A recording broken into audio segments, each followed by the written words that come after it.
welcome to Pixels and Pinballs. My name is Edward and this is another predictions video specifically for Clash of Champions this Sunday. So we've got 9 matches to predict the outcomes of, and if you give me your predictions either in the comments below or on my social media and you manage to beat my score, then I will send you the Pixels and Pinfalls logo in sticker form, free of charge for beating me. So let's begin. On the pre-show we have got Asuka taking on Zelina Vega for the Raw Women's title. Not really a lot to say about this. Asuka's going to win this quite comfortably. Zelina Vega only just really come into a singles competition. Moving on to the main card and sticking with the women and sticking with a kind of predictable outcome, the tag team titles, Shayna Baszler and Nia Jax taking on the newly reformed Riot Squad. Yep, that's going to be a retention as well for Baszler and Jax. They've only just got the belts. The Riot Squad have only just really got back together. They haven't really posed that much of a threat to anyone yet. And yeah, I think this needs to stay with Baszler and Jax, as they have only just beaten Banks and Bayley. And rounding out the women's matches and rounding out what will be predictable outcomes, Bayley taking on Nikki Cross for the SmackDown Women's title. Again, this has got to be a retention, hasn't it? Bayley is not dropping that belt to anyone other than Sasha Banks, and chances are Alexa Bliss will help her out by taking out Nikki Cross in some form or fashion, I would imagine. Right, those out of the way, let's see. Tag team titles. First, on the Raw side of things, we have the Street Profits taking on Garza and Andrade again. I'm kind of bored of the Street Profits as tag champions, so yeah, for the hell of it, why not? Let's say Garza and Andrade finally win, especially as they haven't got Zelina Vega in their corner this time. Maybe that is the difference that kind of actually helps them win this time, and maybe that causes more of an issue with her and actually pushes her towards kind of carrying on that singles run on her own away from them. And on the SmackDown side of things, we have Cesaro and Nakamura defending against, well, I presume it's going to be Gran Metalik and Kalisto of Lucha House Party, because the whole issue with Lince Dorado at the moment and the tensions there. So I'm presuming they're not going to choose him for this match, and that's probably going to end up costing them and seeing a Cesaro and Nakamura retention.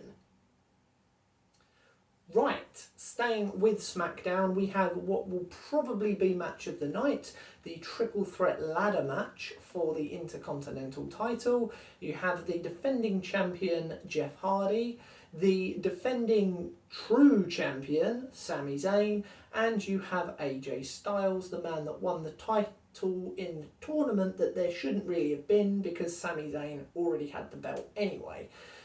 I feel this needs to go back to Sami Zayn. We kind of need to hit a reset on the Intercontinental title. We let him carry on and have the run now that he would have done post-WrestleMania. AJ Styles can kind of move away from this and possibly be a new challenger for Roman Reigns in the next couple of months for the Universal title. And I guess we can keep Jeff Hardy kind of bubbling around the Intercontinental title. Maybe him and Sami Zayn take this forward for the next couple of months, as they were kind of both the last champions, and now maybe Jeff feels put out that he's lost the belt that he kind of shouldn't really have had to put up against Sami Zayn because he kind of took all that time away. On the Raw side of things, we have the United States title. We have Bobby Lashley defending against Apollo Crews.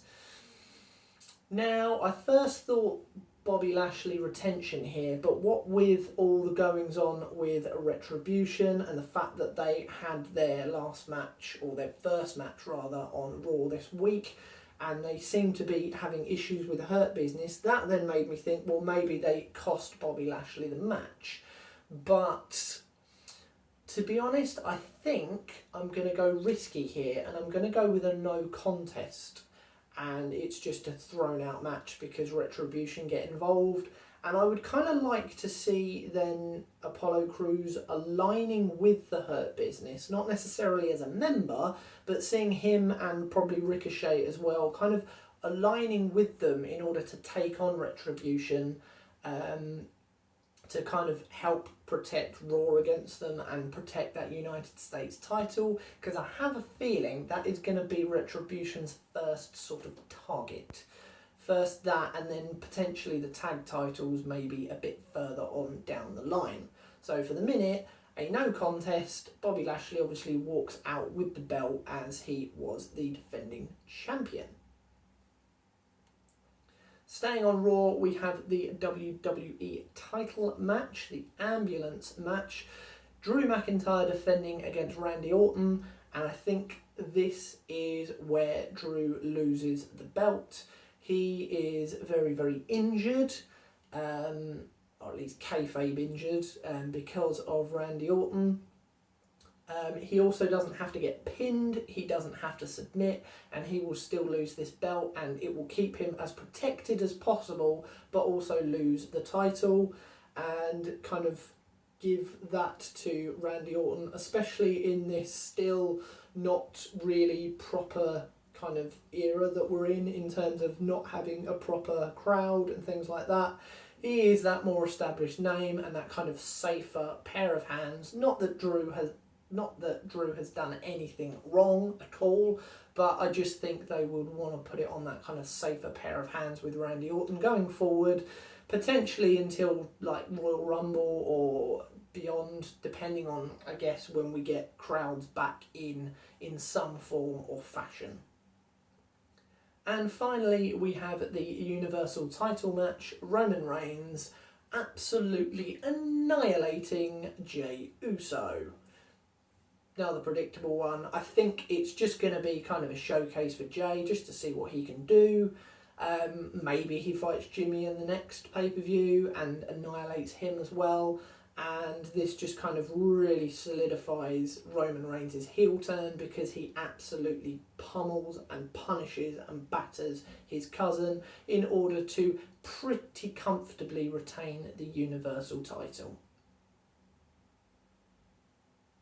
So there we go, they are my predictions for Clash of Champions. Please let me know yours either in the comments, or you can also leave me a message on Twitter, either at my personal one or the Pixels and Pinfalls one, or over on Facebook as well. And if your score beats mine, I will send you the Pixels and Pinfalls logo in sticker form, completely free of charge.